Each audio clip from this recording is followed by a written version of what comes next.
Anne Roumanoff.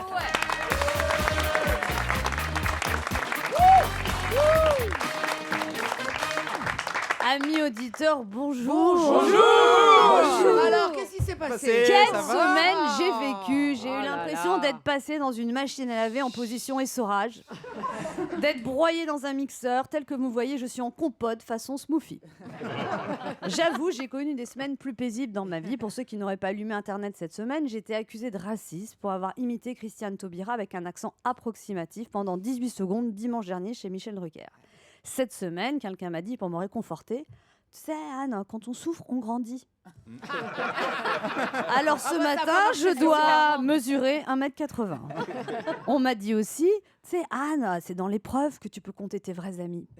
Et alors certains de mes amis, sans doute par excès de discrétion, n'ont pas voulu me déranger. À moins qu'ils soient tous partis en week-end prolongé depuis lundi. Alors quand on a un coup dur, il y a toujours des gens pour te dire: ah non, mais j'ai pas osé t'appeler, mais j'ai beaucoup pensé à toi. Hein. T'as pas su que je pensais à toi? Tu t'en es pas douté? Ben non, tu vois, je pratique pas la télépathie. Cette semaine, j'ai été abreuvée de conseils en tout genre. Ah non, c'est grotesque, réponds pas. Je m'y connais en communication de crise, ça va se calmer tout seul. Oui, se calmer tout seul. Une polémique sur les réseaux sociaux, bien sûr. Et une jambe cassée, ça se soigne à l'homéopathie. Et un cancer avec du Doliprane. On m'a dit: ouais, mais Anne, arrête de lire tout ce que les gens écrivent sur toi. Tu vois, ferme ton ordi, prends du recul. Tu vois, c'est des gens, ils se défoulent derrière leur écran. Ouais, oui, ils sont cachés, toi, t'es exposé. D'où la sensation d'être une biche prise entre les phares d'une voiture par une lune pleine lune. Cette semaine, j'ai été Bambi. Alors on m'a dit: ouais, mais Anne, t'as qu'à t'excuser. Tu vas avoir des problèmes avec les beaufs. Attention, hein. C'est pas un accent très bien. Ce que tu fais. Alors on m'a dit: Anne, mais tu n'as qu'à t'excuser. Mais on m'a dit: Anne, mais tu n'as qu'à t'excuser, mais en rigolant pour dédramatiser. En rigolant, mais quelle bonne idée, bien sûr, j'avais pas pensé. C'est vrai, c'est super drôle de se faire traiter de raciste. Puis alors, faut faire quoi pour prouver qu'on n'est pas raciste? Raciste, c'est comme pédophile. Comment tu prouves que tu l'es pas? D'ailleurs, c'est quoi être raciste exactement? Alors là, j'ai regardé dans le dictionnaire la définition de racisme. Idéologie fondée sur la croyance qu'il existe une hiérarchie entre les groupes humains. Et tout à coup, j'ai eu un doute. J'ai dit: mais si ça se trouve, je suis raciste sans le savoir. Et ben voilà, on avance, c'est bien. Comme les diabétiques qui continuent à manger du sucre, les séropos qui mettent pas de capote, ou Manuel Valls qui est encore persuadé d'être à gauche. Puis là, je me suis dit: mais peut-être que j'ai eu des symptômes de démarrage de racisme et que je m'en suis pas aperçue.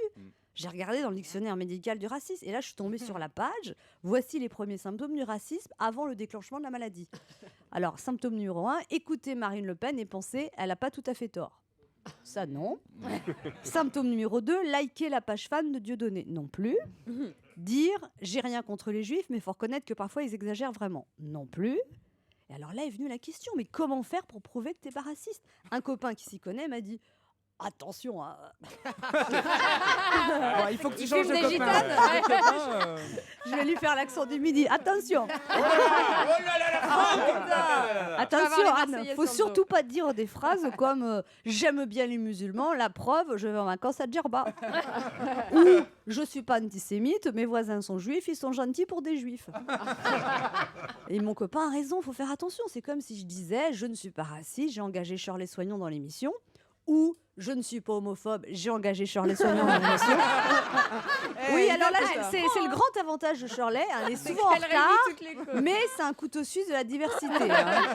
Deux minorités en une. Et puis cette semaine, j'ai découvert de l'intérieur le fonctionnement des médias sur Internet. Je crois que je sais maintenant comment ça se passe dans les rédactions de peoplebuzz.com. Vous connaissez pas ce site? Peoplebuzz.com. Le site du buzz sur les stars. À la rédaction de peoplebuzz.com, ils ont dit: attends, il y a un buzz sur Romanoff, tu vois, à la fin, un sketch polémique, publie vite le lien de la vidéo. Alors tu mets Romanoff, regardez la vidéo polémique. Mais aussitôt, ça a déclenché le site concurrent de Peoplebuzz, clashstar.com. Peoplebuzz a publié la vidéo sur Romanoff. Il faut... Oui, c'est des Anglais. Peoplebuzz a publié la vidéo sur Romanoff. Il faut la mettre nous aussi en ligne. Sinon, on va perdre des clics. On met quoi en titre? On n'a qu'à mettre: Anne Romanoff a-t-elle dérapé? Ah bon, elle a dérapé? Bah, on sait pas, on s'en fout, mais on pose la question. Et là, au même moment, dans un autre site, internetbadsbuzzclash.com, C'est vrai? la stagiaire à 600 € par mois, qui est pourtant bac+5 en journalisme, se fait engueuler par son rédac-chef. T'as encore rien fait sur la vidéo de Romanov, mais dépêche-toi. On s'est fait griller. Va falloir être plus réactive si tu veux que je te garde en CDD. Ça suffit pas de coucher avec moi, faut avoir des idées. Et là, la stagiaire, mue par une inspiration soudaine, lance cette idée de génie. On pourrait faire un sondage. Trouvez-vous le sketch d'Anne Romanoff raciste? Voilà comment, 2 sites internet, en 24 heures, ont fait un sondage avec cette question fondamentale pour l'évolution de la société française, ce à quoi 88% des internautes ont répondu non. Mais comme l'ont fait remarquer mes charmants détracteurs, c'est pas parce qu'une majorité de gens pensent le contraire que c'est pas vrai. C'est comme hier, nouveau sondage. Anne Romanoff devait-elle faire des excuses? Non à 90%. Je me suis excusée et je l'ai fait avec mon cœur.